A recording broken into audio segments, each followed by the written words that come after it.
గురువుగారు, అసలు రాయికి విగ్రహానికి దండం ఎందుకు పెట్టాలి? భగవంతుడికి మొక్కటం వల్ల మనకు వచ్చే లాభమేంటి? నాయనా, ఇది చాలా కాలంగా నలుగుతున్న ప్రశ్న.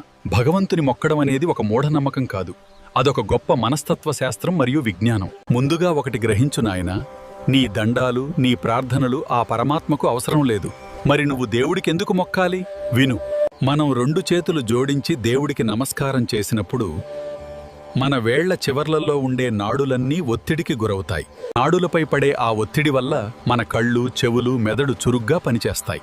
అప్పుడు మన ఏకాగ్రత పూర్తిగా ఆ భగవంతునిపైనే లగ్నమవుతుంది. శాస్త్రాల ప్రకారం భగవంతుని ముందు తలవంచి మొక్కటం అంటే కేవలం ఒక ఆచారం కాదు నాయనా, నీలోని అహంకారాన్ని ఆయన పాదాల చెంత వదిలేయడం. మనిషి ఎంత సంపాదించినా, ఎంత జ్ఞానం ఉన్నా, అనంతమైన ఈ సృష్టి ముందు తను చాలా చిన్నవాడినే నిజాన్ని ఒప్పుకోవడమే ఆ నమస్కారం. ఆ కృతజ్ఞతాభావం మనలో పెరిగినప్పుడు మనస్సు ఎంతో ప్రశాంతంగా మారుతుంది.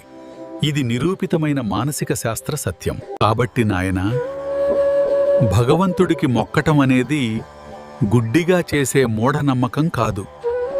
అది మన శారీరక, మానసిక మరియు ఆధ్యాత్మిక ఉన్నతికి మహర్షులు చూపించిన ఒక గొప్ప మార్గం. క్షమించండి గురుదేవా, నా అజ్ఞానంతో ఇన్నాళ్లు దీన్ని కేవలం ఒక ఆచారం అనుకున్నాను. దీని వెనుక ఇంత గొప్ప వైజ్ఞానిక మరియు ఆధ్యాత్మిక సత్యం ఉందని ఇప్పుడు తెలిసింది. మీకు ఈ వీడియో నచ్చినట్లయితే లైక్ చేయండి, కామెంట్ చేయండి మరియు సనాతన ధర్మం గురించిన మరిన్ని విశేషాల కోసం మా ఛానల్ను సబ్స్క్రైబ్ చేసుకోండి.